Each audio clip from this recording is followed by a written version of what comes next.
Ahoy, fellow masochists! And welcome aboard The Joy of Trek, a repetitive, epic podcast exploring the backroom dealings and Black Ops organizations of Star Trek, all of it. I'm Kaki. I'm Kay. And killing every planet that I touch is your chief engineer, Greg. Together, we're on a mission through the Cardassian colonies of Star Trek to find the truth in every backstory and the excellence in every episode. Especially the lies. Because every episode must be someone's favorite, and it might as well be ours. So know how Bashir takes his tea and join us as we're immobilized by migraines into the joy of Trek. Ooh. Well, in this script, which is very, very well written by our chief engineer, I wonder if we maybe need to adjust it so that into becomes optional, because he very often has perfectly good sort of verb or sort of motion words. Oh, right, yes. Okay, well, discuss it with him. I wonder if his lack of a green thumb is due to the dry climate that he lives in, or... Oh. I'm sure that he's just, Or maybe that BD1 has something to say about plants. Oh, yes, his... other pod kitty. I'm hoping I'm not doxing you here, Chief. BD1 has regularly featured on Rebel Air, right, where at one point, canonically, the Chief referred to his cat as his droid. Yes. And completely missed that he'd done it. And I had to play it back for him to convince him. That he actually said that. Love you, Chief. Kaki, that's wild that you're the one that's going to try and say that you had to play it back for me to do that, considering how many times, I quote stuff back to you that you said, and you're like, I say a lot of dope shit. I don't remember what I said. So, I don't know why you're saying, you had to convince me. I was pretty just I guess I did say that. You're the one that's Kaki, you know how podcasting brain works. You speak, and whatever you say, it does not go into your brain. It just leaves your mouth and completely bypasses the brain. Right, so today we are doing DS9, Season 2, Episode 22, The Wire. First aired on May 8th, 1994, written by Robert Hewitt Wolfe and directed by Kim Friedman. First episode of DS9 directed by a woman. Oh, okay. And in which the crew of DS9 travel back to Baltimore to engage in policing illegal drug... No, wait, that's the wrong wire.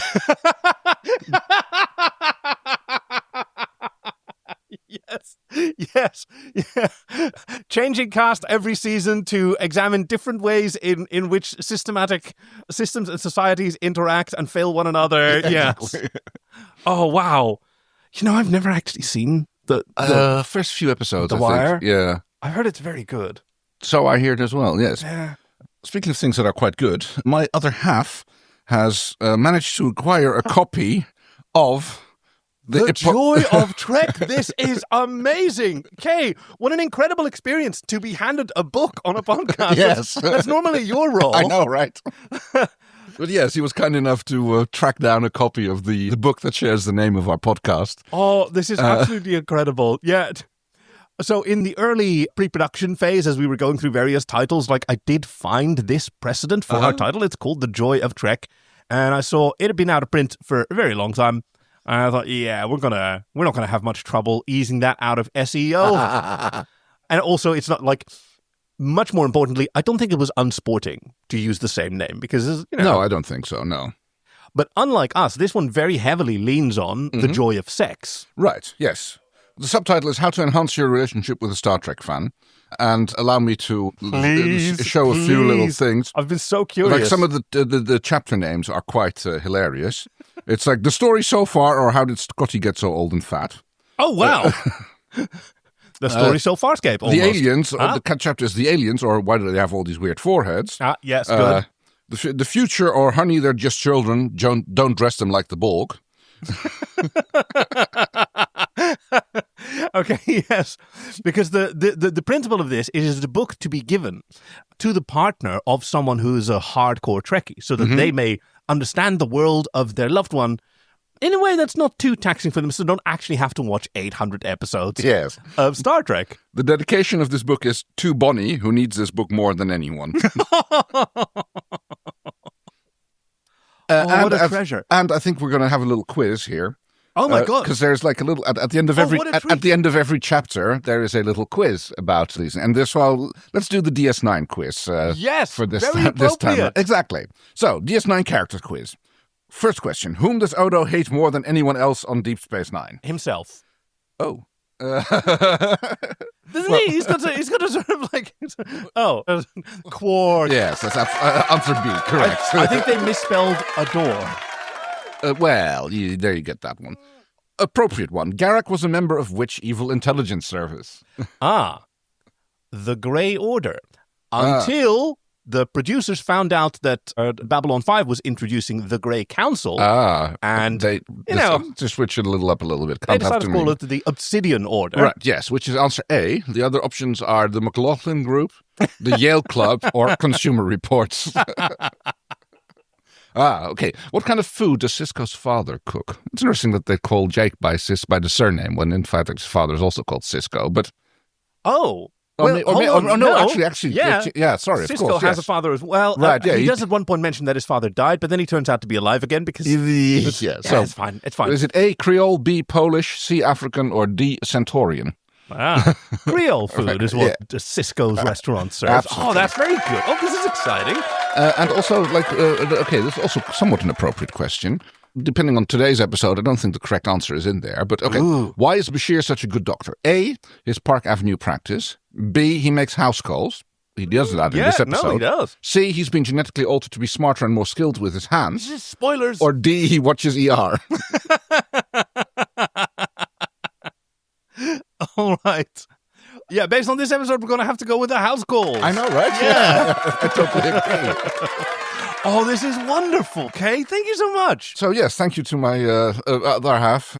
Thank you, Foxon. Who provided us with this book. I think we're going to be doing a few more quotes out of this in the... Yes, this will be a valuable addition to future. The Joy of Trek Research Library, which I really need to open a good bit more. Once again, petitioning all the listeners at home and also our chief, if you could give us some Discovery episodes with cool makeup, then I can open the book that Hauke sent us that is still in the plastic, taunting me because I want to see all the cool pictures of the amazing makeup. Oh, this is brilliant. So, who recommended this episode to us? This week's episode was recommended to us by Obiwanjabroni. Oh. Took me a second to read that. I wasn't sure if I was reading a nickname off the internet, or it could still be like a perfectly normal name in a language that I don't know. Okay, now I'm thinking Obi-Wan Garibaldi, but... Obi-Wan Sanchez Villalobos Ramirez. How many more franchises can we mix up? Obiwanjabroni, thank you so much. Who says, I know most people would choose this episode as a favorite because it supposedly gives us Garak's origin story, but to someone who is in recovery and falls off the wagon every other weekend, it's actually kind of a beautiful display of what we go through. The self-loathing, the hatred of those who are trying to help us through it, the feeling the next morning when they've been so kind to us even though we didn't deserve it. Definitely not something I expected from Star Trek, with the whole utopian awesomeness and all. Another reason DS9 was and always will be my favorite of all the series, even though I've been watching since TNG with my dad, who watched TOS. Oh, that's amazing. Yes. And very appropriate. This is something that I yes. looked into in my research as well. Because originally the plot for this episode was to centered around Kira, and would have established her as having been addicted to like battle stimulants since the end of the war and like self-managing chemical dependency. Yeah. That's quite a that's quite a twist to make, to like throw it over an entirely different character arc. See, at the time, and perhaps even still, like it was considered too big a deal to like redeem the character or to like they'd feel an obligation to make that a recurring. Okay, right. I see what you mean. Yeah, like this is something that could have, and in fact was done on Babylon 5 very well. You know, substance abuse and dependency, especially for people in high stress environments. But yeah, they saw an opportunity also because Sidi Fadil and Andrew Robinson just loved working together. And really enjoyed doing this episode. But that's a really good perspective. Right. Yeah, I have it written down as well. It's like the scene where Garak is going through the worst of it, and he's literally just pushing away Bashir as much as he can. It's like basically like he's trying to make Bashir hate him. Yeah. That's how it externalizing self-loathing. Yes, exactly. Very complicated feelings. Hey, and thank you very much, Obiwanjabroni, for sharing this about yourself, because we like these personal perspectives. And, yes, I mean, that's kind of our thing. Yeah, it's wonderful when people see themselves. And yes, this is an unusually nuanced story. In the Berman era, there have been some misses. But this is definitely not one of them. Wow. No, let's see. What have we have in reviews? Zach Handlin of AV Cup praised the episode for its complexity and how it managed to change perspective on Garak without it seeming like the character's motives shifted merely because of the whims of the writers. He was also pleased that the episode gave Bashir a challenge worthy of his talents. Which is yes. That's a very good point, yes. Because he's a bit Sherlocky as well. Yeah, also being persistent and, trying. I guess he is trying to be Garak's friend. Yes. He's not just, he hides behind his, oh no, I'm just a doctor and you're my patient and that's all we need to know. Yeah, Dax pokes right through that. Yes. Michelle Erica Green, reviewing the episode for Trek Nation, felt the episode worked thanks to the actors despite some misgivings about the pace and story, which, and described the relationship between Bashir and Garak. Barak and Gashir. Garashir is the canonical name of that pairing. Described it as flirting. No, really, do you think so? No, really? Oh my God. So for the lemon-stealing whores among you, those who support us on Patreon, thank you very much. You will enjoy this week's collection of GIFs because I favorited all the ones that support my reading of this episode as relationship spats, where everyone talks to their exes and gets a little bit jealous of one another for misunderstanding like romantic interests, which okay, is I thought I was going to have fun with this, and then Obiwanjabroni came in with a really sensitive reading that we're going to have to respect. So I'm going to rely on you to lasso me around the hump like an ornery dromedary and get me back to the oasis of making sense. I've got some experience with that kind of thing. Thank you. Do we have any warp cores to eject? My only one would be... I say we eject the warp core! That it is a story about substance dependency and trauma and the sort of complexity of those emotions and really does examine them well, but it is resolved in one episode. True. And then everything is fine. Right, yes. And this was the norm in the episodic, serialized or pre-serialized television. Mm-hmm. But, Yeah, he bucks a 2-year addiction in one go, which is, we don't know how Cardassians work, Now, all of that's totally valid, but like when it comes to seeing one's own experience reflected, like the idea that that's just one and done is a bit of a painful trope. Right, yeah, it's a bit of a continuing struggle. Yes, yeah. So that's my only one, which it's very minor. That's really fair, but yes, something that we want to get mentioned, and then we can just enjoy the episode for the rest of it. So, okay, well, if that, I don't think I have anything egregious. Let me have a quick look at my notes. Oh, no, he's looking at his notes now. You're going to find a little quibble, aren't you? No. Oh, Kanar is the wrong color. It should be sort of syrupy and molassesy and thick, but it's blue in this one. Oh, no. Actually, I have no idea. It's like canon violation. It's blue, So, I say we go ahead and we jump right in. We open on a stroll between two, they seem to be very good friends. Yes, they are on their way to lunch and they are bickering, well, specifically Garak. Yes, because they've reached the phase in their relationship, which I know from what I was taught about the phases of lesbian courtship. This is phase 6, the recommendation of a book. Okay. Far further down the line, like 17 or something, is negotiating a neutral location to introduce one's cats to see if that works out. Yeah, of course. At least I'm in the sect of lesbians that my friends belong to. Sure. And at least the parts they were willing to tell you about. Yeah, or they were making it up. Well, there's that. Didn't you used to play a game with foreign visitors? It's like when they came to Amsterdam. Just the one. I feel so bad about it. A fellow Farscape fan who came to Amsterdam on a Euro trip funded by his aunt, an 18-year-old adventurous American boy, and I showed him around Amsterdam, and I convinced him that in the Netherlands it's considered extremely rude to leave a shop without buying something. Right. So he had so many erasers and keychains on the end of it. Wow. And it just didn't, and I was like, you can see people leaving, bro. Just trust you too much, I guess. I feel so bad about that. That was not the best version of me that I've been.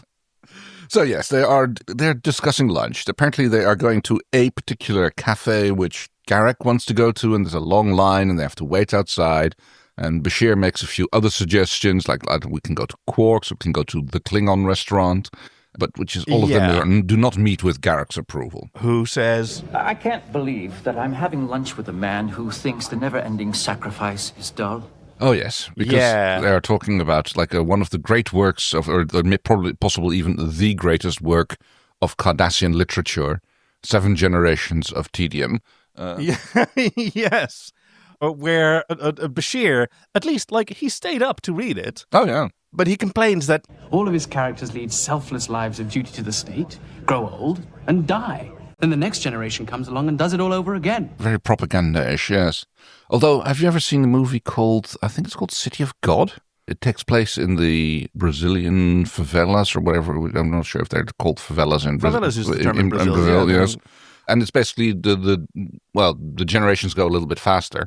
Because it's life is rough in the favelas. And it's also not actual literal biological generations. It's basically street kids see older kids doing like selling drugs and like being gangs, and then within, I think, in the span of 2 hours, that movie goes through 3 or 4 generations of the of the kids basically doing a very fast grow up and then like falling into the same mistakes as the other ones did before them. So it's like very good movie. It's like I really have to watch that again. It's been ages, might be 20 or might be now on 20 years since I saw that movie, but like I'd have to watch and see how it holds up. But yeah, very powerful, very depressing in a lot of ways. But exactly because of its repetition, right? These are cycles that communities are trapped in. That's what they're trying to show. But also how the favelas go from, literally cardboard and wood hovels to neat little identical houses and rows, which are just like still tiny and still cramped, but at least, it's made out of stone now and it has running water.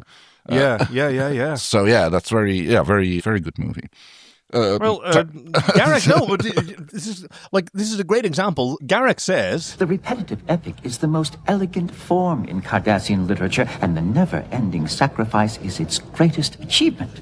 Because like this exact feature of repeating these stories to emphasize them and like denying you the desire for innovation or difference is sort of part of the point. Well, that's kind of what I was thinking. It's like, this is just exalting virtues of Cardassian life, service to the state and just like live your life the way the state tells you to. Now, propaganda and literature probably have the same word in Cardassian language. Wow. I mean, why would you have different words for? No, fair point. What other books are not are allowed? But yes, I mean, and he also has to say, which I kind of love, is when it comes to art, you're obviously a prisoner of Federation dogma and human prejudice. That's one way to put it, I guess. But, and this is a spat. A little bit, yeah. Right? This in the reading of Garak and Bashir as lovers. Well, yes, I think they're still in the feeling it out stage. Even there it happens. Second base, is that feeling it out stage? No. Second base is underpants stuff? Is that what it is? Is it boobies? I think so, yes. I don't know. It's a very straight thing, but yeah, I don't know. Second base is that like kissing, but not what you think. I think first is kissing, second is boobies, 3 is through the pants, and 4 is doing it all the way. Yeah, doing it. Doing it. Yes. Oh, God. I remember, were you there when we watched The Wraith? No, I was not. A little while ago. It's a very early Charlie Sheen movie about it was one of our dear friend of mine and also a lemon stealing whore. Oh. Who was visiting for Christmas here, and I think we ended up watching it there. And I think they said it's like, is this just The Crow but then with cars? And it's like, yeah, pretty much. Wow, yeah. Like I don't know much about The Wraith, but yes, basically it is. Yes, it's The Crow but with cars. But yeah, at one point, like the female lead is like she's trying to draw out the guy who wants to be her boyfriend, and she's like, "Oh, so remember when you walked in, and it's just after we finished doing it." And it's like wow, people. Well, as we would Oh, God, I've got to remember what voice I did for him. What was it? Stephanie Chekhov. Hello, I'm Stephanie Chekhov. I'll be your counselor here on Starbase 69. That's the one. Yeah, welcome. Yeah, the official terminology is indeed, we have settled on some terminology for the sexual acts that are universally applicable for different species, because different species have tentacles, they have genitals in different places, they have, you clearly haven't polished your armored mating clasp today, have you? So we have determined on these phrases, which is doing it, Yep. cranking it, Yeah. and over the pants stuff. Sure. Yeah. I mean, yes. I mean, every species has different varieties of that, but those are, exactly. They're pretty good. And then there's a category of ones that are very broadly applicable, like mouth stuff. Sure. Yeah, it gets tricky when you've got monovalve species. Oh, yes. Well, then you can do 2 in 1. No, exactly, because then it's also butt stuff. Right, exactly. Yeah. Anyway, there's probably a canonical reason why you haven't heard from Starbase 69. I think we moon-based Alpha at some point. Did we do that? I don't remember. Maybe it was a Space 9099 thing. Anyway, off into space we go. The little lover's spat is interrupted, though, by a migraine attack from Garak. Yes. At least that's what it seems like. And your pupils have contracted. Which he really doesn't want any help with. No. And especially when the doctor insists... I'm taking you to the infirmary. Oh, That won't be necessary. And then he becomes a snippy little bitch. Yes.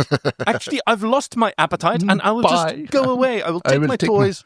Kira, who just happens to be wandering by at that point in time, is like wondering what that's all about. And even the doctor has no idea. Yeah. For some reason, Dax is getting Bashir to look at her plant. Yeah. It's a bit of a bottle episode, this. Right. And I guess they wanted to make sure that nobody snuck a sneaky holiday when they weren't allowed. I mean, everybody has a second. No, on not screen. even. I mean, Cisco isn't in it, I think. Yeah. Yes? He just walks out just as O'Brien walks in for just a second. And they've all got 20 seconds to do. Right. Maybe they're contractually obligated or something. I don't know. But yeah, there's a little bit of trouble with his plant. And since Keiko is away to a hydroponics conference, Keiko was away a lot, or at least they mention her being away a lot. Why don't you go to school? Well, Mrs. O'Brien is gone. Yeah, Why don't you take your plant to the botanist? Well, Mrs. O'Brien's gone again. Yeah, she does like to f*** off, doesn't she? Rosalind Chow had an active career. I mean, it's not easy to get. Right. Also, there's not a lot of plants on DS9. There's her lab, and that's pretty much it. Yeah, but any plant on the station needs her. Oh my God, it needs her in order to live. Especially Garak's one after how he mistreats it, and when he wakes up in his room. Wait, what? Oh yeah, he has a little flower as well. Yeah, he throws it down on the ground. So she's got something that, let me see. It sort of looks like how do you describe it? It's a sort of chrome... It looks like something that needs a flared base. Pyramid. I do not like those sticky outfits for that. But yeah, it's sort of copper colored. At the base, it has like a wreath of twigs. Yes, it kind of looks like one of those little Christmas things that yes, Christmas wreath, like a little thing. Christmas ornament where you put sticks and leaves and stuff into the squishy clay-like base. That's what it looks like. Yes, and you make something that is not intended to withstand the test of time and is not technically alive, but but it's pretty. you can then give that to people and they can throw it away after Christmas. But yes, it's all about the potting soil that needs a particular fungus and blah blah blah blah blah. This is entirely superfluous to the plot. Yep. Keiko would be proud of you. Doesn't go anywhere, but it gives him the opportunity to start talking about Garak. Yes, because he's having boyfriend issues. I love, by the way, that O'Brien's shoulder even seems to be a running gag amongst the crew. Yes. I only wish my humanoid patients were as easy to treat. Did Chief O'Brien dislocate his shoulder again? Yeah. It's Garak. Because as someone who's very thoughtful and very broad-minded, she asks about both his boyfriends. Oh, yes. Very good point. Yeah. But yes, so she's talking a little bit about him. It's what's going on and how about this and what about it? And you'd think he'd trust me a little. We've been doing dinner dates, lunch dates for 2 years now or a year now. How long has it been? More than a year. And then brilliantly, she sets her foot down and she does reverse psychology on him because he's still a fucking child. And she says... Why should he? at this question of, why I hoped he'd trust me. And she It's adds, not like the two of you are really friends. ooh. But poor little Bashir, he doesn't notice that he's being played. I know. He just gets a little bit hippie. I suppose when it comes right down to it, I don't trust him either. I mean, for all I know, the man is a Cardassian spy. Yeah. I mean, he's still suspected for it to be this at this point. I mean, I've got something about that a little bit later.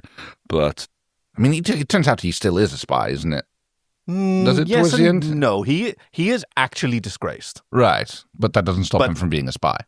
He still has loyalty toward the Cardassian state, but just not any of the people in it. Sure, yeah. Right? He considers himself a patriot, and he detests the current administration. Right. Which, woof. Yeah. A lot of people can recognize that, Well, geez, unfortunately. As he is moving through the station... Yeah. With a very guilty-looking Morn, by the way. Yeah. Morn is walking across the promenade, sees the Doctor coming out, and immediately turns around and shuffles off. What the f*** up with that? I don't know. I mean, no, he's not. He's like, Morn is watching Quark lock up, or at least one of the Ferengi. I can't tell if it's Quark or not. And it's like, it's almost more like if Mork comes like, I think I'm just going to go for a little more tipple, and he just arrives just as they're closing the shutters. And then Julian's comes down the elevator. So it's not Morn who's trying to avoid him. So. And then Julian spies his boyfriend with another man. Oh yes, they are talking, and he just couldn't help but overhear the conversation. This fell out of your pocket. Yes. Yeah, so... So I take it we understand each other. Yeah, very good. Also, fantastic job, spy and criminal smuggler, doing these deals in front of an open window that can be, spied upon from 2 floors away. Although, strictly speaking, none of this is illegal. Not on DS9. Procuring? Oh, I don't... Yeah, no, it might not be, but it might be. Yeah. Garak is later accused of never telling the truth when a lie will do, but Quark does the same thing. So, because Julian asks him, You and Garak going into business? Quark goes, I'm helping Garak get a new sizing scanner for his shop. Sure. Yeah, sizing it. Also, why don't you just use a tricorder for that? They should be perfectly good at scanning a human body. Just a ribbon. I mean, if anything, yes. If you want... Oh, one thing that it would be incredibly useful for is if it could predict sort of the variability of various measurements of one's body. Because even as humans, we're fairly robust-bodied. Other species might be softer-bodied, or they might have carapaces or whatever. A little bit squishy, depending on if you're standing or sitting. Gas bladder, so you'd want to have different levels of elasticity in different areas. Very good point. Yeah. But right now, all we see is this conversation between the two of them. Garak is very tense. And Quark even asks him, how long have we known each other? Very flirty. And in all that time, have I ever let you down? I have never done business with you until now. Which is why this deal is so important. Yeah. I kind of would expected Quark to say, well, see, I told you I'd never disappointed you. It's like, it seems to be more like his thing than, but also this kind of also works when he's like, well, in that case, it's very important because I want to start our business relationship off on a good foot. Yeah, set a good example. I mean, interesting this though be to see because Garak is exiled. Yes, which presumably would have happened if the anything of the stories is even remotely true around the time of the Cardassian withdrawal, which happens just before the start of the series, which is 2 years at this point, I guess. Yeah. Well, probably a bit more than that actually, because he's about 2 years is the timeline. Because he said that. But then he must have almost immediately started using his implant after he got on DS9. Within weeks, yeah. Right. Yeah. Okay. Because up until the withdrawal, the environmental settings were still Cardassian standard. Right, of course. So hot and dark, which is how they like it. Yeah. Because he complains about that later on. But yes. Like a total noob, Bashir immediately confronts the other woman, in this case, Quark, and he says, I couldn't help overhearing your conversation. This fell out of your jacket. But Quark doesn't let anything go. He keeps his cards close to the chest. And he sort of gets out of that situation by flirting just as hard with Julian, saying, well... A little Saurian brandy to go, or maybe A late night session in a hollow suite? And while he does this, he whispers into one ear of Julian's, and then he's got his hand sort of jerking a thumb back around the other ear. It's such a weird gesture. Very good point. Yeah, maybe it's a Ferengi thing. We get 30 seconds of Cisco, where he says, I'll try not to yell at any more admirals for a while. I wasn't yelling. I was just expressing my feelings loudly. he bumps into Miles O'Brien, who's here for his 30 seconds of appearance. Right. It's payday, I guess. I guess, yeah. I mean, maybe he needs his shoulder checked out. Although, like, he does actually offer some help. The medical files would have been deleted along with everything else. I might be able to reconstruct the data by microscanning the purge trace. Yeah, Which is how long will that take? Yeah, too long. 2, maybe 3 weeks. Well, that settles that. So... Thank you anyway, Chief. He thanks his other boyfriend, who goes off, good luck. Yeah, and in perfect timing, at that point, Quark calls in Bashir to come and to Doctor, I need you at the bar right away. A friend of mine, like, had a sort of molecular diagram of her polycule. Yeah. With a legend that, unfortunately, I didn't memorize.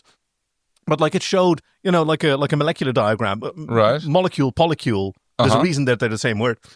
Like, you had these multiple lines depicting covalent bonds, and, like, these were with dotted lines. Right. Sort of symbolizing this sort of cloud of various people and the sort of various interactions and relationships and closenesses that they had with one another. Uh-huh. How do we do that on DS9?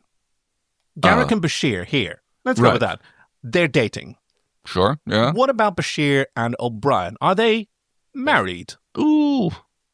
That or they're just like besties, like, you know.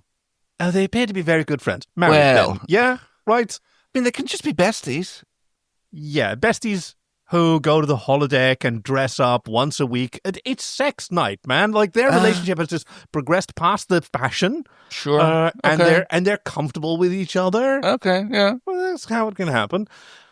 Quark's the bit of rough that maybe both of them are maybe interested in. Maybe they're still feeling out. A little bit on the side. I mean, O'Brien really doesn't have much to do with Quark, I think. Oh, I meant Garak and Bashir. Oh, right, sorry. So they're both sort of flirting with him. Right. Oh, so Bashir with Quark? No. I think. Quark with Bashir just now Quark. with yes, sort of thumbing but his that's, ear but like that. That's a one-way thing. I don't think that Bashir is interested in Quark in that way. So he just probably sees him as, it's probably just like the little bit of thing that Garak has on the side to keep Bashir jealous and interested. Yeah. It's like, you know, the person that he kind of feigns interest in to catch Julian's attention a little bit. And more. that's what Julian's doing with Quark's husband, Odo. He's also spending a lot of time with Odo. Yes. Probably actually mostly to keep Garak sort of on his toes. Wow. We find Garak at a pretty low point. Yeah, he's sloshed. Yeah, in public, something he doesn't normally do. Well, I'm assuming that at this point it's because he is just in pain. Yeah. Yeah. He's self-medicating with alcohol. Self-anesthetizing. Which he doesn't seem to be very impressed with. Julian does a great job of getting the bottle away from him and then doing this cute little handover to Quark with the bottle behind his back. And Quark is just like wanders off with it with a big grin. It's like, all right, I'm going to sell this again.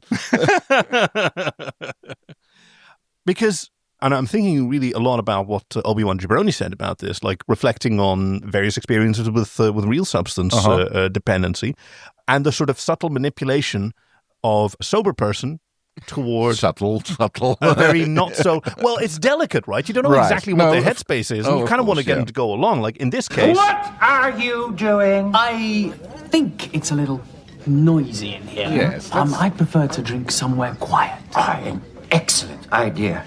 and wants him to go to his quarters. Bow chicka bow Oh, bow. Bashir's like, that's a fantastic idea. Just let me drop by the infirmary on the way some off. lube. You know, I keep the good KY in the infirmary. The nitrile gloves. And the nitrous oxide. You know, all the good stuff.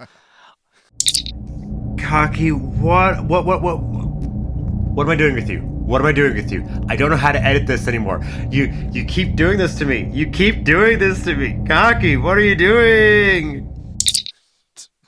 But yes, he does not fall for it.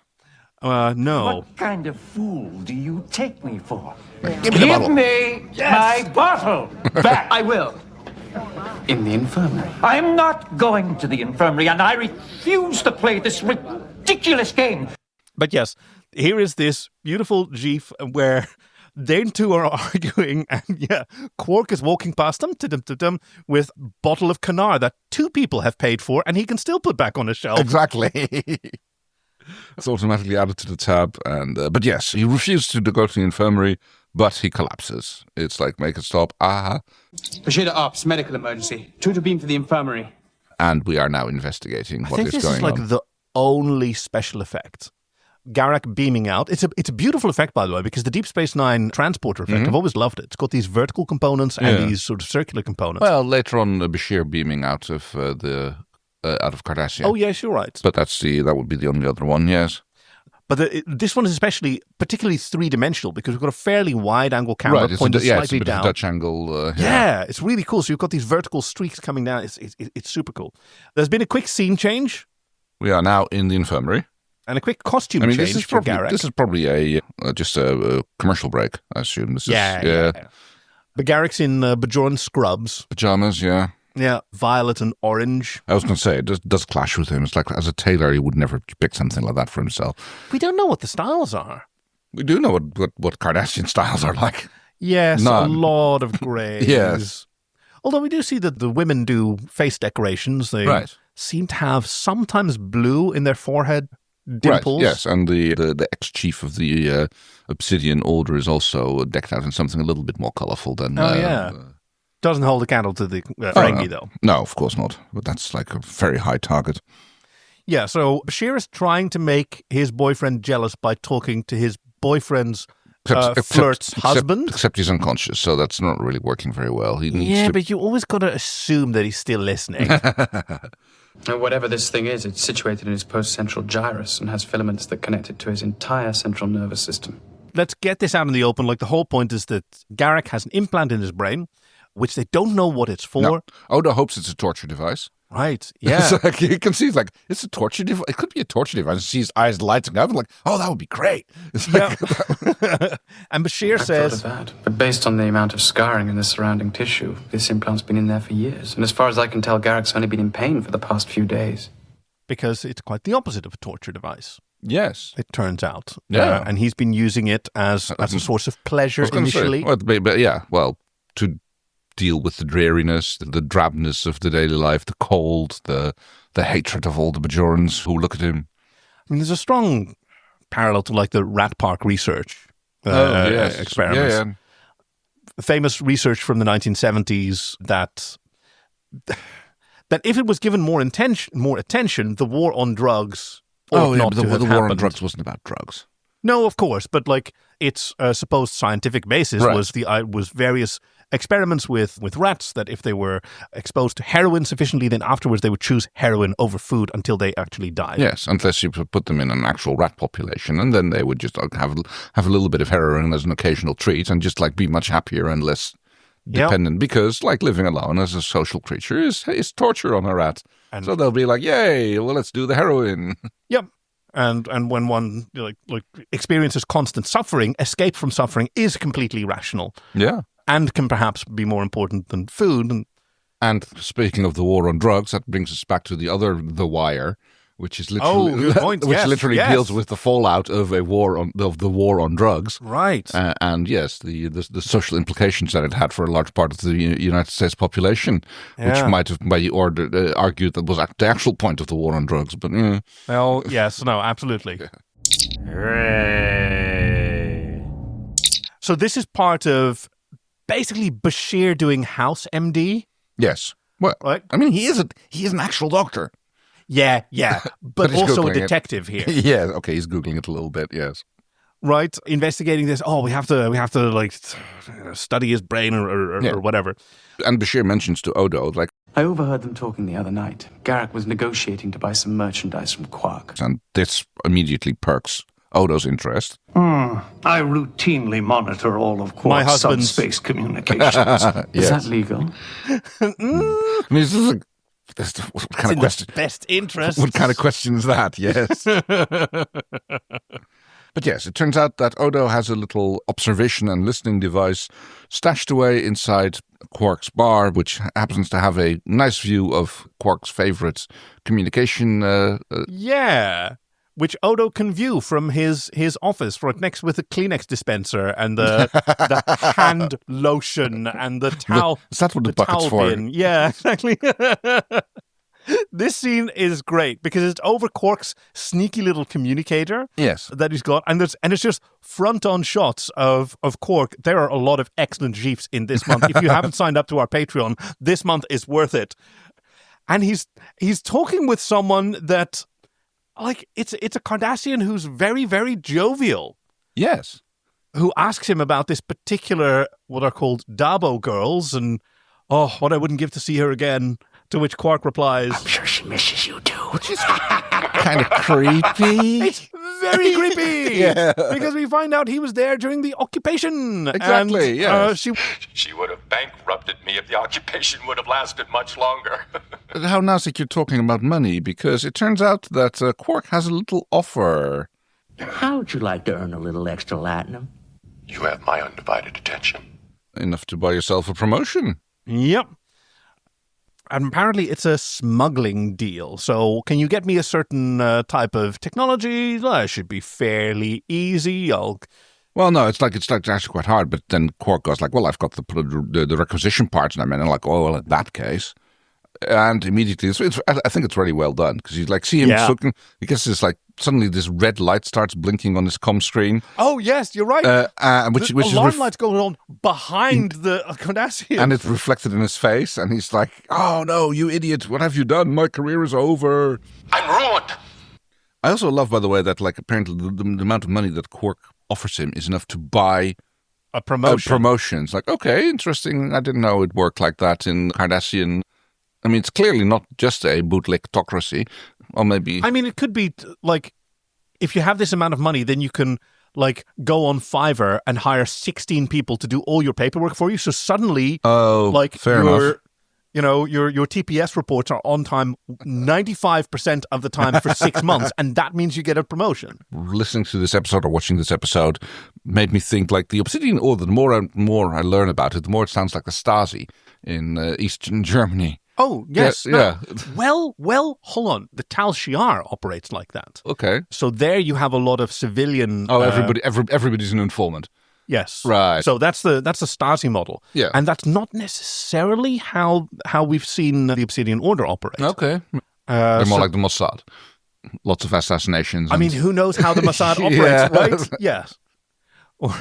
I forget which one it was. It was some kind of spy movie that talked about like the Mossad and MI5 and the CIA and Beijing.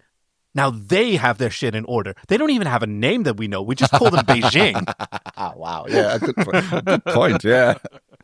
Because it turns out that the thing that Garak requested and was willing to pay a fortune for is flagged. Even the serial number, the requisition number is flagged. Yeah. And just for requesting it, now he's a target for right. For whom? The Obsidian Order. And immediately Quark goes, nice talking to you, Bahika. We'll have to do it again sometime. Right, and it's just gone. Right, deleting his number, like burning that particular communications chip. Odo, however, knows who they are because he describes them. They're the ever-vigilant eyes and ears of the Cardassian Empire. And this is the next comment is why I thought like it sounds a little bit like the Stasi. It is said that a Cardassian citizen cannot sit down to a meal without each dish being duly noted and recorded by the order. Because that sounds like the Stasi. It's like they had like when the wall came down, they were going crazy. They ran the shredders until they burnt out, and then they just tried burning as much of the documentation as they could. So much documentation. Right, yes. And interestingly enough, there was a lot of that material was actually recovered basically through OCR. Well, not necessarily OCR, but basically they scanned in all the strips of stuff that had gone through the shredder. Then just like had computers like match them up and like stick them back together again and make these documents readable again. So yeah, there was a big trove of information which they thought was, I think they ran out of time to actually burn the paper after shredding it or something like that, because that's what they were working on. But yes, lots of information was missing there, but also a lot was recovered. This is our first introduction to the Obsidian Order. And it's immediately established. Like, do you remember how cool the other alien spy organization. Well, this one is even cooler because even the Romulan Tal Shiar can't compete with them when it comes to intelligence gathering and covert operations. We're better than Next Generation. We're better than Next Generation. You should be watching us. We have scarier baddies. Oh, yeah, they were still running concurrently at this point, weren't they? Yes. I think we have an occasional listener, like someone who's only started their Star Trek journey recently and they finished with Next Generation. Oh. Or they decided to do a sort of, what's it called? Chronological, but for air dates. Okay, yeah. Right, so they watched them in the episodes that they aired as if they were living, in this case, in 1994. Huh. And I think by now they've finished with The Next Generation, and now they're leapfrogging DS9 and Voyager. Oh, right, yes. Oh, that's cool. Yeah. It's a very interesting way of doing it. So basically like turning yourself into a Trekkie of the air, except you can binge it. You don't have to wait for a week between episodes. Yeah. You just got to do some manual queuing.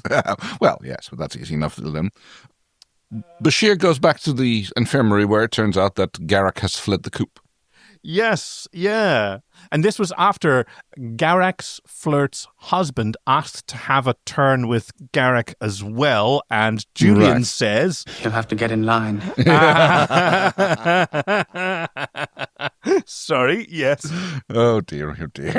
And Julian goes to look for his boyfriend with a very cool camera move, by the way. There's a nice long shot of the hallway where he walks real close to the camera. Good job, focus puller. Julian may or may not abuse his status as the doctor to declare a medical emergency and open the door. Doctor. What a pleasant surprise. Yep. I mean, he might be... he's obviously concerned for him, but it might be an actual... it's totally valid. Right. Like, well, this it. I mean, he did check himself out, you know. Apparently the doctor or whoever the on-duty nurse was... He didn't necessarily check himself out. Right. Okay, fair enough. Well, that's what the computer says. Patient checked out at 0320 hours. Oh, okay. Yeah. Yeah, valid. Yeah, anyway. But yeah, so let's just assume that it's like, Cisco is not too tight on the regulations when it comes to that sort of thing. So he might need it himself sometime, so yes. Garak is shooting up. Yeah. And immediately Julian walks over, snatches the injector out, and asks, "How much of this did you take?" A mere 30 cc's. Not nearly enough, I'm afraid. And of this tryptopsedorine, well, whatever, the space drugs, it's quite a lot. Yes, which apparently the Kardashians have quite the resistance to. Or he does. Yes. I mean, I suppose you can build up a tolerance, so to speak. I mean, certainly if you have just an endorphin pump. Yeah, constantly going. Brain. Yes, yeah.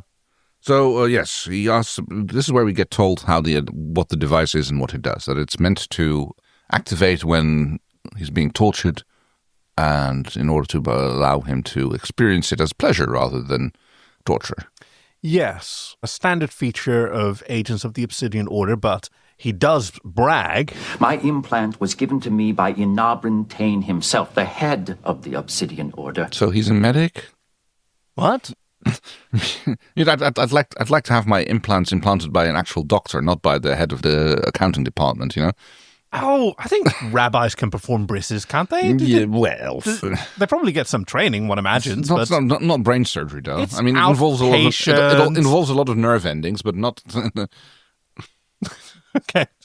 Pardon me. Hey, I'm going to give some extra context.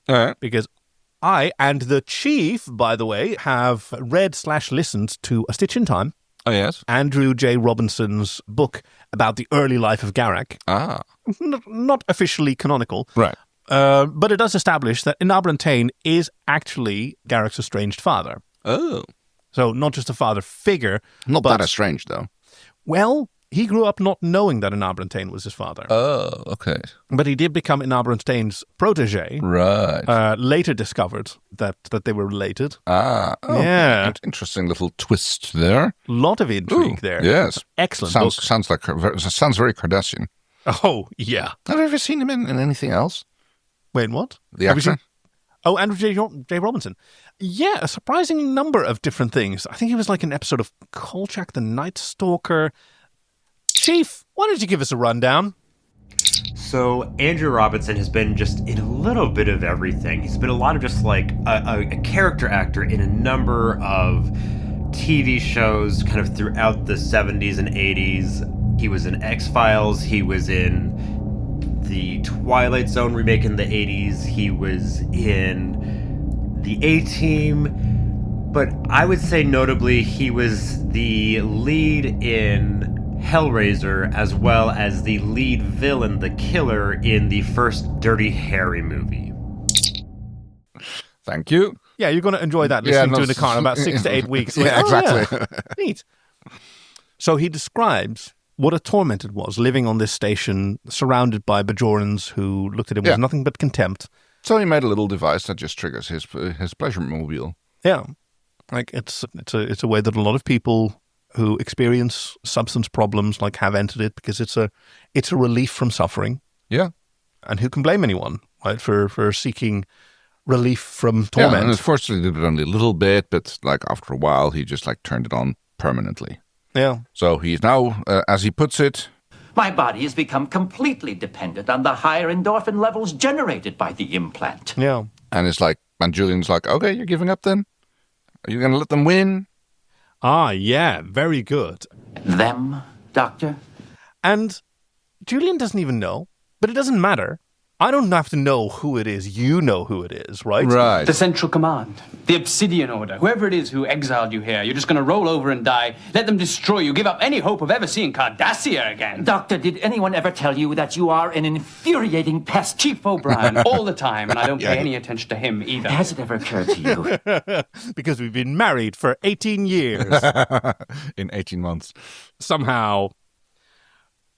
And yeah, this is, as Obiwanjabroni points out, like, this is not just something for people who've experienced, problems with addiction, but a lot of the times when you're not doing really well, you find yourself lashing out at the people trying to help you. Yeah, this is the first occurrence of this in this episode. The later one is much more emphatic than this one.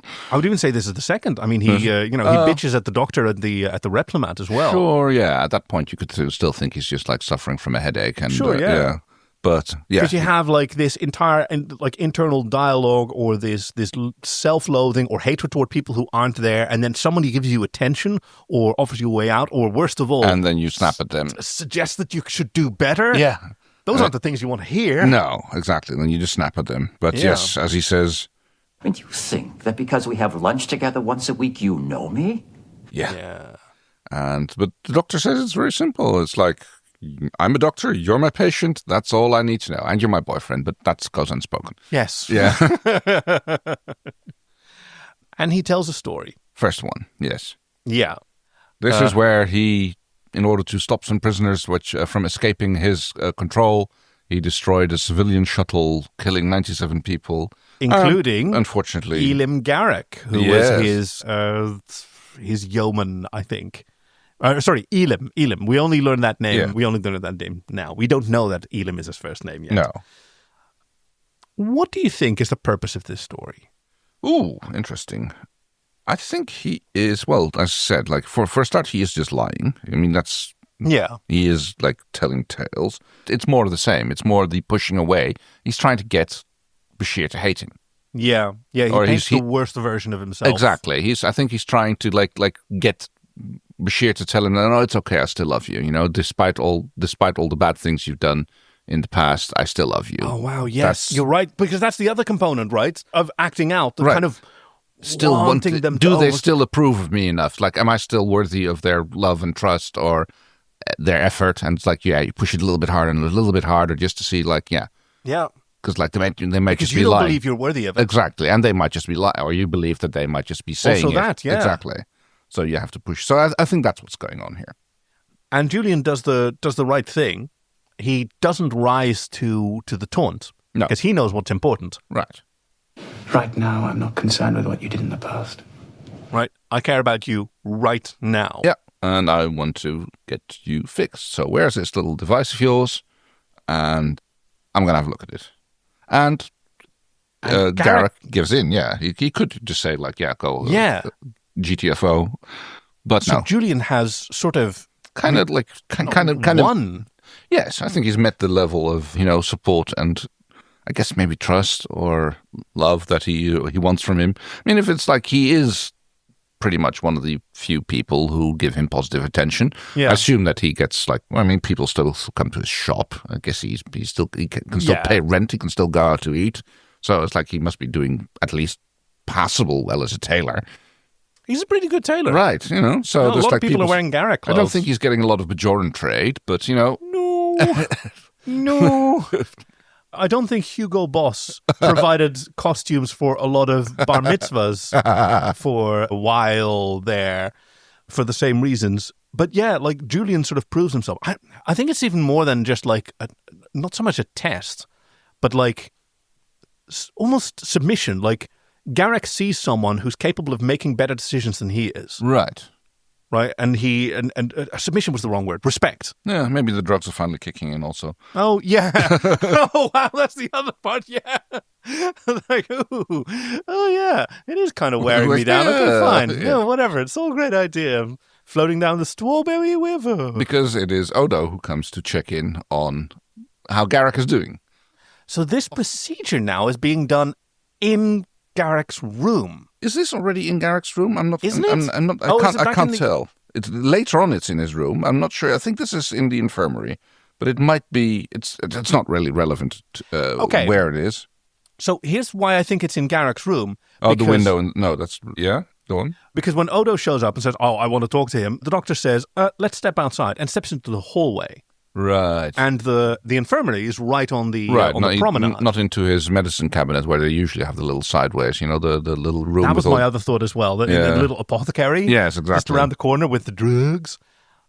But yes, he kind of might be. He is asleep, as he has been since the implant was turned off. And Odo is like, we've got a few murders that I want to ask him about. That were related to the Obsidian Order. So now that we know that he's Obsidian Order, he's kind of on my list. Or, it's a lot of he might be able to shed some light onto them. And it's like, no, that's not how secret orders work. They're generally heavily compartmentalized. No, but it is how police work works. Oh, I suppose, you have a connection. I want to have a conversation with you. Right. Right? You weren't on the list until I found out that you had this connection. Now you're on the list again. Yeah. And the doctor is like, no, he can't. He's gone into severe shock. I don't know if he'll recover. And Odo's like, well, in that case, it's like... I definitely do no such thing. Yeah. If he might not recover, then he must be woken up. It's like, no, wait, we're clearly talking at cross purposes here. I mean, he's not... I understand this conversation a lot better when I see at the end that Odo accepts it and walks away. Right. Because he wouldn't be doing his job if he didn't insist. If he's going to die anyway, right. I might as well interview him. And the doctor is putting his foot down and saying, not happening. No. It's like, until further notice, nobody's getting in here, so GTFO. And Odo's like, yeah, okay, fair enough. Yeah. We've both done a job. Exactly, yeah. I push, you push back. Yeah. That's how it should be. Yeah, exactly. He does, as he walks away, he does sort of turn around as if, I wanted to turn on Garak. Quark got to have a turn on him, and I haven't gotten a turn yet. Yes. There's almost a kind of not romantic in the way that we've been joking about it, but a sort of a scene of caregiving, because you have Bashir ignoring all his other patients and spending a whole lot of time sitting around with Garak. Might just be all quiet on the Western Front, It's like if there's no troop transports coming in, the Dominion War hasn't started yet, so there's no casualties being brought in on a regular basis. So there might be Sisko still doing yelling, though. And Brian needs his shoulder look to every other week. Just crank it with the other arm for a change. Just give it a rest. Get a fucking prosthetic, It's like build a machine flashlight to move You've got them. Yeah, they've got arms now. They've got all sort of pumping mechanisms. Hollow it's great. Suite. Yeah. But yes, the hollow suite isn't actually hollow. It is sweet though. Wow. I have no idea how I'm going to edit this anymore. I'm such at a loss because you're so cocky. You're just... How much am I bleeping out? I don't know anymore. I don't know what to do with you anymore, cocky. You're on a tear today. Garak wakes up to a sleeping Bashir who has dozed off in the chair. Oh. Yeah. Oh, he's so cute. He's got running down his chin. How did that get there? Oh no, he's just wiping the sleep out of his eyes. Probably, yes. So, Garak professes that he feels fine. And hates everything. Yes. This is where he goes on the second pushing away rant, even more so than the first time round. Yeah, because he's no longer numbed, and he may not even be feeling the specific pain right now, the withdrawal pain. yeah. And because he says that he's thinking very clear-headedly, but he just loathes everything that he looks at. Well, he launches into his second story, which is the Bajoran kids who he was interrogating, and presumably the implication is that it was enhanced interrogation, and that he just failed his duty and sent them off because he was cold and he wanted a bath and he was hungry. Let's listen to that here just a second. The room was freezing cold. The air was like ice, and suddenly the whole exercise seemed utterly meaningless. All I wanted was a hot bath and a good meal.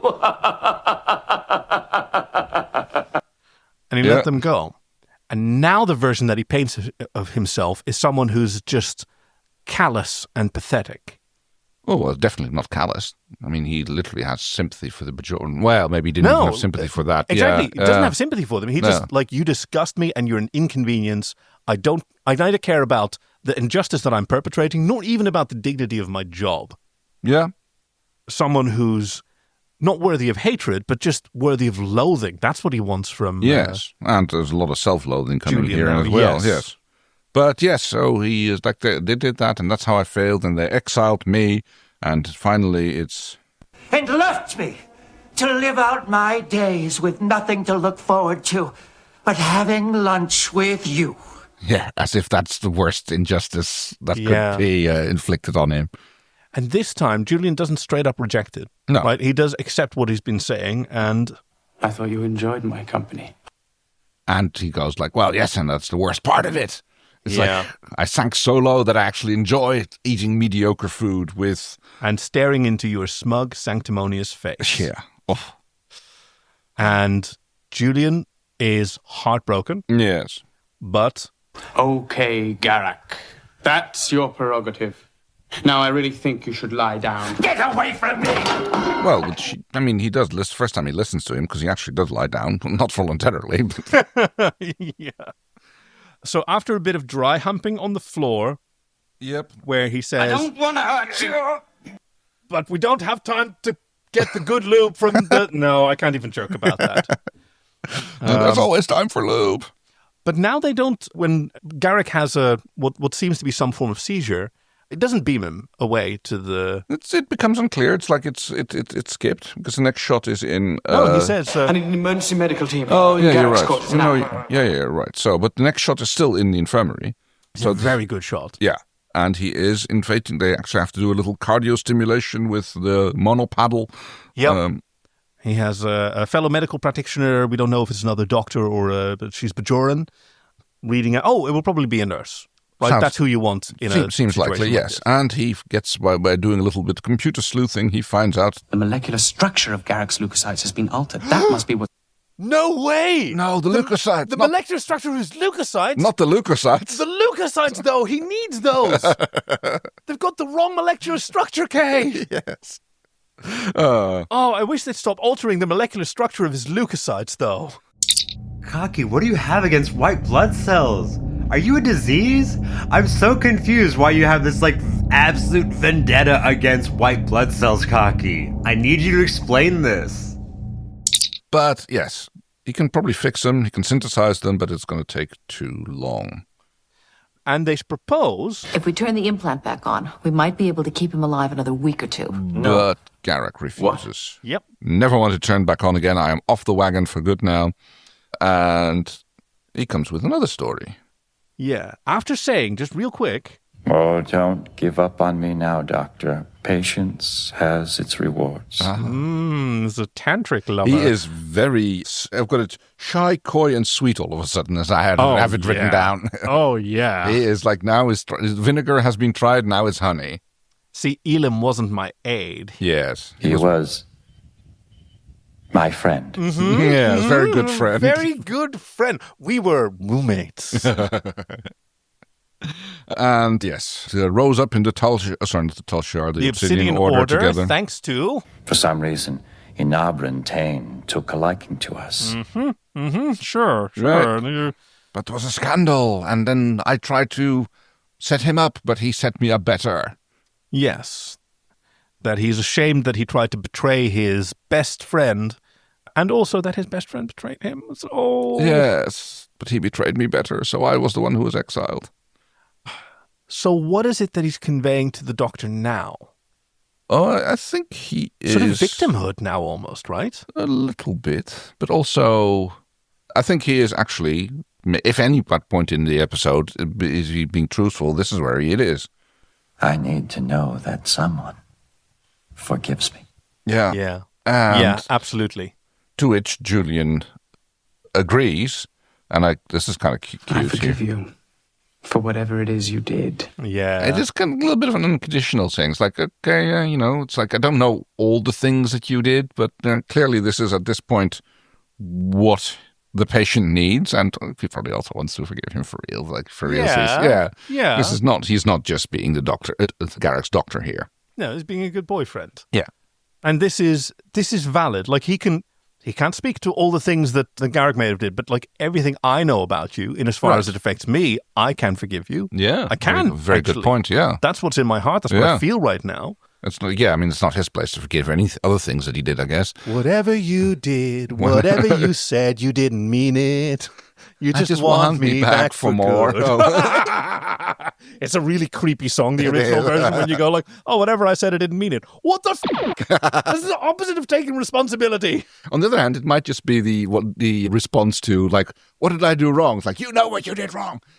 Yeah, okay. Okay, so in that case, whatever I did, I apologize. It's like a non-conversation, really. Yes. Anyway, Bashir decides to go to Cardassia. Yes. I'll be back within 52 hours. Where are you going? Somehow, I'm just going to get a spaceship and fly to Cardassia.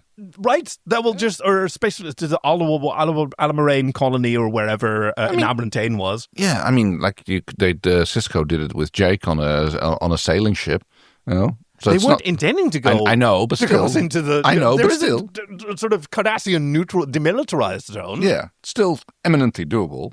I love how he just gets beamed down into this apartment, and he immediately he can manage to constrain his curiosity for about 3 seconds, and then he starts walking over to the nearest desk and starts snooping around.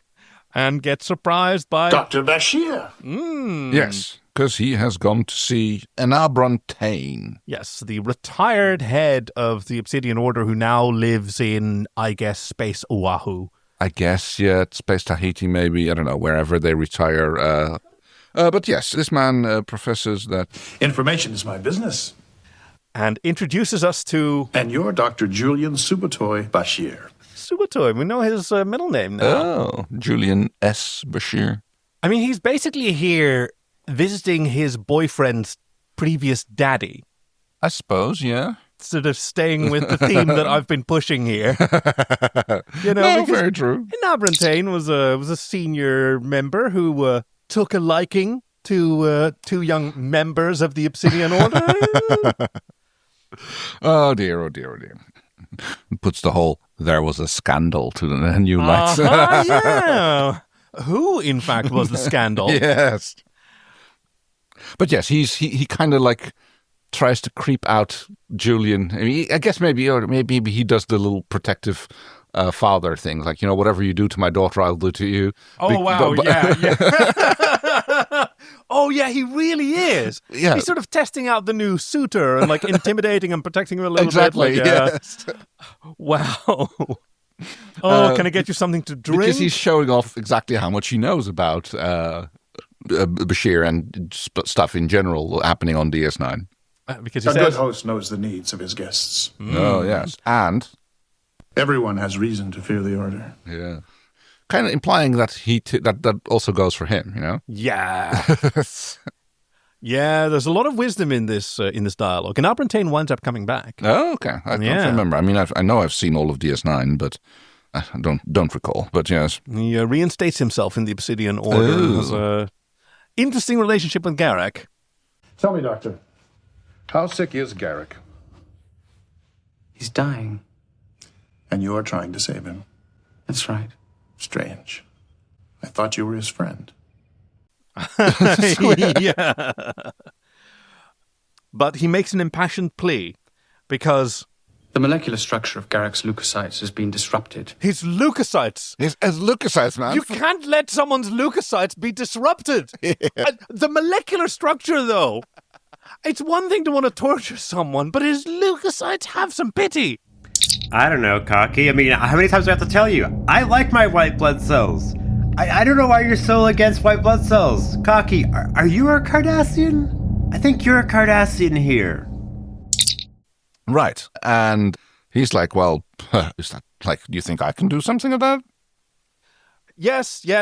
And you have this information, and I need the. And I'm surprised you've not favored this particular chief when he goes like, I never had to order Garak to do anything. Oh my God! That's what made him special. It's like, yeah, favoriting that one. Well, it is very creepy. It is. It's very, very creepy. I know, actually, right? now I think about it, but I think I only made it creepy. Well, and the interesting is like he goes like, sure, yeah, I'll give you that information. So And yeah. So you're saying if I don't give you the information, he'll die? Well, in that case, Well, we can't allow that, can we? exactly. It's so creepy. I can see that Garak hasn't changed a bit. Never tell the truth and a lie will do. That man has a rare gift for obfuscation. I think he's doing the same thing. Because, I mean, Garak might be disgraced and in exile, but he knows Garak. And if Garak, and he knows that, like, you know, he might actually, like, be in misery, but I also want to keep my asset there. Because I know he's still an asset, despite the fact that he's, you know, disgraced and in exile. And I think, based on my personal reading of A Stitch in Time, I think he also still has love for Garak. Oh. And these all interact. He has hatred toward Garak. Right. And, you know, professional... disdain. But also, like, professional value for an asset. Absolutely. And also love. And he disguises it by saying, like... I want him to grow old on that station, surrounded by people who hate him, knowing that he'll never come home again. Right.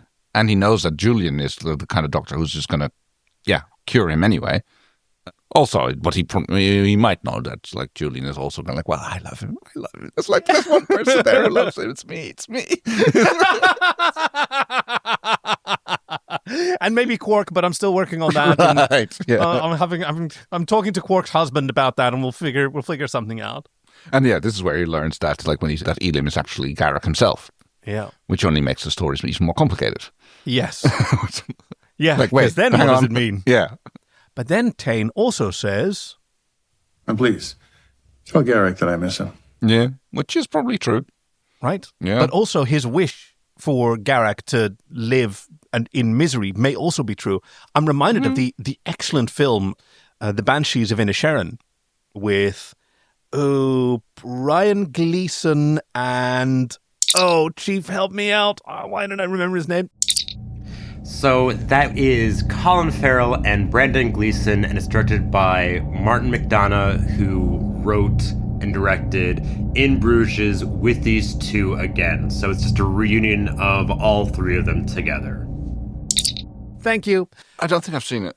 It's about two best friends on a small Irish island, and one of them decides that he just doesn't want to be friends anymore, and the other one does not understand. Right. And it seems like a comedy, but it turns very, very bleak. Dear. Involves a lot of self-harm. And in the end, like, these two men have, like, ruined their lives and each other's lives. They're in absolute misery and terror of each other. But while burning down the other's house, one of them did make sure to take their dog out first. And right. I want him to be miserable, not that miserable. Like, also, the dog's not done anything wrong. Right, and they meet each other again. Like, their chance of happiness is gone. They're all brutally scarred, and thanks for looking after my dog. Yeah, anytime. Say these lifelong enemies to each other now, because those are the kind of emotions that you can have when you don't deal with your own feelings. Yeah, that's a very good point.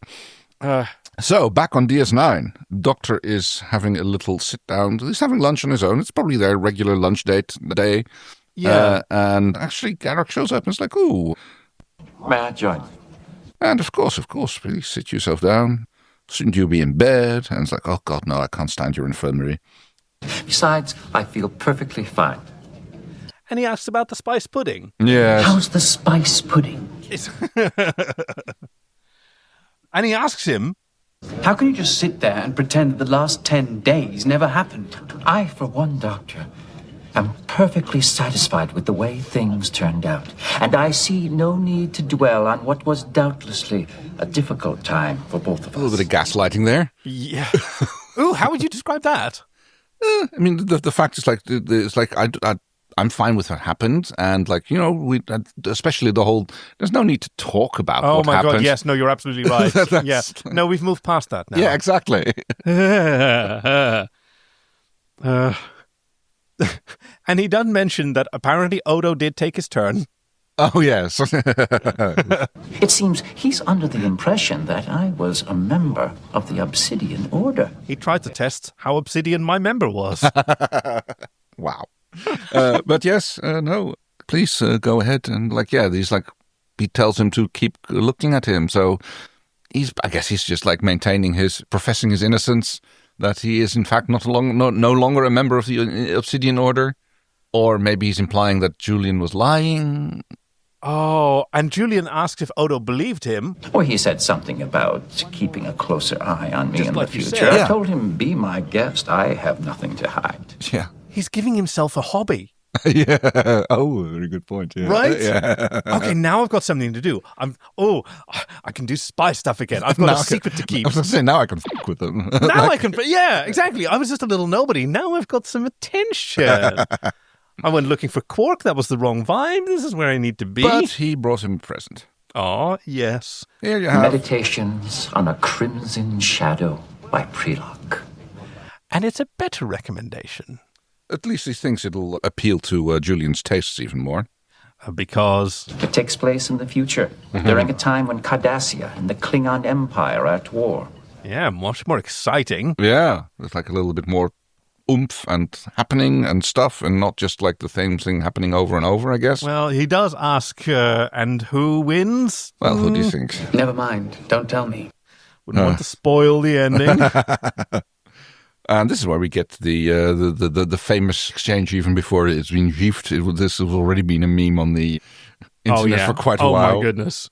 What I want to know is, out of all the stories you told me, which ones were true and which ones weren't? My dear Doctor, they're all true. Even the lies. Especially the lies.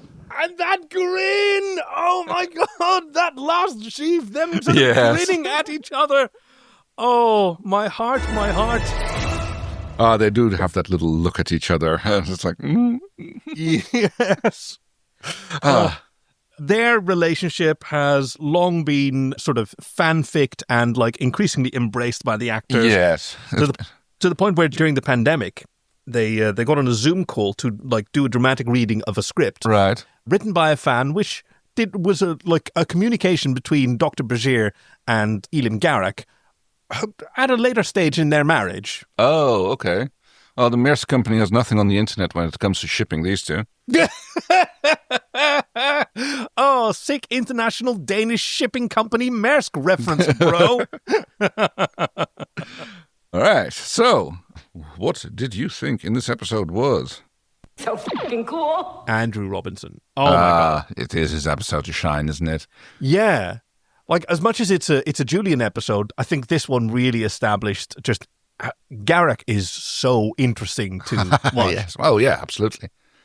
He has his little mannerisms, his little "I know something you don't." But he also expresses a lot more, in-depth character. Like I said, like a character, a person down in the depth of his, dealing with his addiction and his recovery. Yeah, having to go cold turkey on his brain chemicals. Because those of us who have experienced, caring for someone who's dealing with various forms of depression, trauma, substance abuse, like one of the hardest things is figuring out, like, you don't really get to know what's actually going on with them. Yeah, good point, yeah. It's very hard to find that out, and you still want to help them. That's Julian's journey here. Yeah. How about you? Oh, it's very, I have to Did you like that one transporter effect that there was? Yeah. I think that one shot of the promenade, and the fact, learning that there's a Klingon restaurant on DS9. Oh, you have the Klingon restaurant. There is a Klingon restaurant. Right, you get to see it later on. There's another episode where I think he takes Melora there, And it has the Klingon chef is this beautifully rotund gentleman who fiercely plays his harmonica or accordion. It's fantastic. Oh, right. He's the Concertina. That's what I'm looking for. Yeah. No, I'm totally with you on the so fucking cool thing for this episode. Yes, right. Definitely a double header here. All right. So, and as in traditional, we try to imagine a scene that was left on the cutting room floor. Captain's log, supplemental.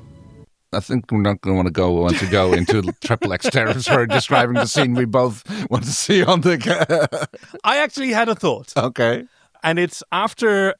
Yes. It's this last scene where they've just had this conversation, like especially the lies, and they're grinning at each other, and we zoom out, and this shot... And they walk down the promenade hand in hand. No. They're still sitting at a table. Okay. We zoom out, and we turn out this image was on the screen in Odo's security room. Oh. And Odo and Quark and Jadzia are there eating popcorn. And Kira comes in. Oh, what did I miss? Oh, wow. Yeah. Oh, they've just made up. It's great. Look, they're about to hold hands. Oh, because they're the soap opera for the entire station. Oh, wow. Yes. No, I'm totally down with that one. Oh, very good. Oh. And they're rebroadcasting it from there. Like, they're there to do live Bajoran subtitles because it's a telenovela that's hugely popular in the entire solar system. And they just never have noticed this. And it's like... No, that's the best part. You've got this spy who monitors, like, secret traffic, but he never watches television. He doesn't know he's on screen. Oh, very good point, yes. No, I'm totally down with that. Okay. So that's even, like, he thinks all these Bajorans are sort of giving him the side eye and, like, looking at him with hatred. No, they're trying to think, oh, I mustn't approach a celebrity when he hasn't given him permission. It's more like, what's that, the Jim Carrey movie again? Yes, they're all Truman showing. Truman, yes. Anyway. Beat that. I can't. It's like, no, I'm sorry. That's... let me see. Is there anything that You're gonna, though. Oh, I don't know, man. Let me see if I have anything in my notes. You know, if you want to say what's actually in your head, the chief can just bleep it out. Oh, that's going to be very tempting to the... see how much you would leave into that. I dare you, Kay. Do it. Doing it is the whole thing. Yeah. Oh, crank it, like whatever. Well, it seems like last night you caught me cranking it. No use denying. I was really spanking it. Yeah!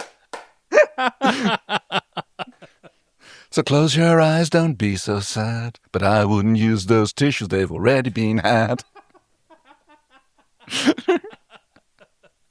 Which is, it's not Jonathan Coulton. Stephen... Lynch. Yeah, Cranking It, I think is the name of the song. And it's amazing. So, yes, Julian, that. Julian?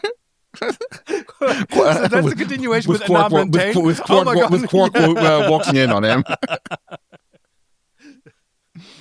The labels came off the lube. I didn't know which one was the good stuff, so I had to test them both. No, my Umos juice. Oh, gross. Anyway, I think that's enough of that. Okay. I think that's enough of this. Well, we have stuff to do. We're not quite done yet. Because we are approaching the end of the episode, but we still have a little... I mean, next week we'll have another story reading, of course. Yeah, and since the chief has been doing a great job selecting stories that are relevant to particular episodes, what's in store for us? Oh, dear, I can't wait. Next time on an all-new episode of Star Trek. Chief has laid his little breadcrumb trail of quotes, and hopefully we will be able to guess which episode we will be doing next. Yes, and of course, as usual, there's going to be someone who recognized them a little bit easier than most people. Because they went to joyoftrek.com/links and left a suggestion for us. Just like Obiwanjabroni, hey, thank you so much. This is exactly the kind of thing that we absolutely love, because I rewatched this episode and I decided, okay, I'm going to watch this as a gay telenovela about a massive polycule. And then along comes our beloved listener with a really fantastic insight. That I always love seeing these episodes through other people's eyes. So let's listen to our first clue. A single word can lead to tragedy. One word misspoken or misunderstood. This tickles my brain. Me too. I have an idea. All right. Not willing to commit just yet. Okay. Well, we're sort of poker facing at each other. For me, it's more like a vague recognition. I have encountered 1,754 non-human races during my tenure in Starfleet. What?